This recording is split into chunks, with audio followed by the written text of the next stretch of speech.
curtain. I was reading. Show the book.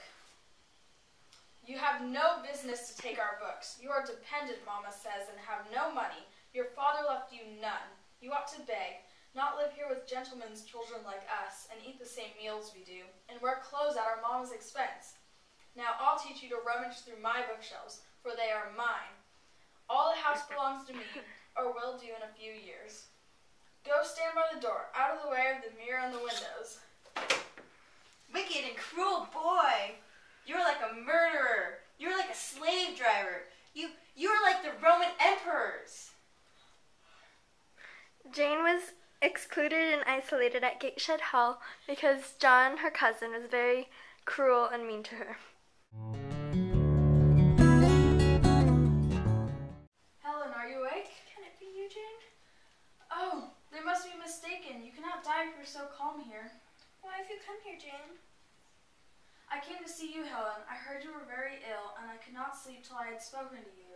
You came to bid me goodbye, then? You were just in time, probably. Are you going somewhere, Helen? Are you going home? Yes, to my last home. No, Helen. No. Helen, Jane's first friend at Lowood, taught her to tolerate the horrible injustices committed at this place. So when Helen died, it was truly a tragedy.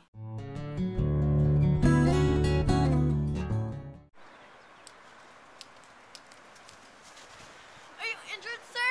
No, Can I get help for you? just stand on one side. I can get someone from Thornfield Hall, or No. from Hall. I shall do.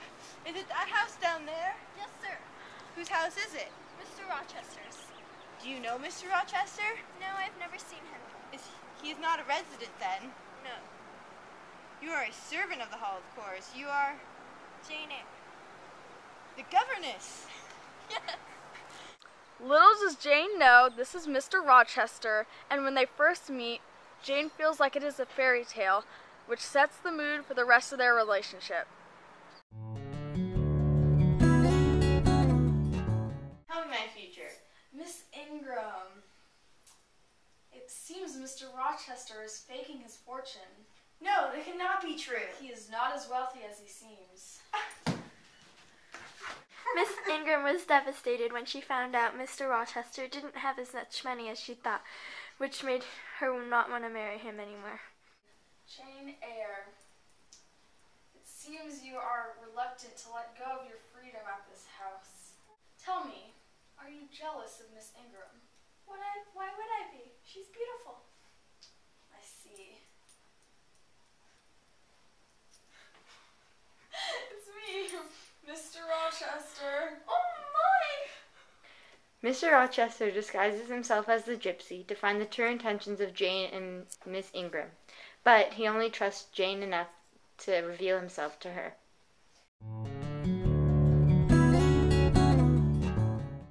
Come to my side, Jane, and let's explain and understand one another. I will never again come to your side. I am torn away now and cannot return. But Jane, I summon you as my wife. It is you only I intend to marry. Come, Jane, come hither. Your bride stands between us. My bride is here, because my equal is here, and my likeness. Jane, will you marry me? Do you doubt me, Jane? Entirely. You have no faith in me? Not a whit. Am I a liar in your eyes? Little skeptic, you shall be convinced. I could not marry Miss Ingram. You strange, you almost unearthly thing. I love you as my own flesh. You, poor and obscure and small and plain as you are, I entreat to accept me as a husband. What, me? You, Jane, I must have you for my own, entirely my own. Will you be mine? Say yes quickly. Yes. Jane was conflicted with the marriage proposal of Mr. Rochester because she didn't want to be a burden on Mr. Rochester. They are both of a different social class, and she's been fighting for independence all her life and didn't want to give it up with the marriage.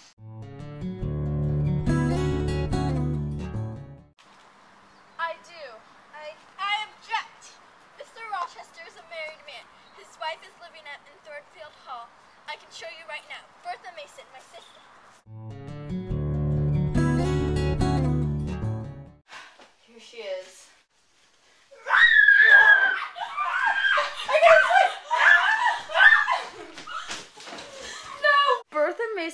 also be seen as a symbol of Victorian marriages of the time, and how they never turn out to go as well as they seemed. As Bertha's state worsened, so did her and Mr. Rochester's marriage. Jane is afraid this will happen to her and decides to leave Mr. Rochester and Thornfield so she can start a new life.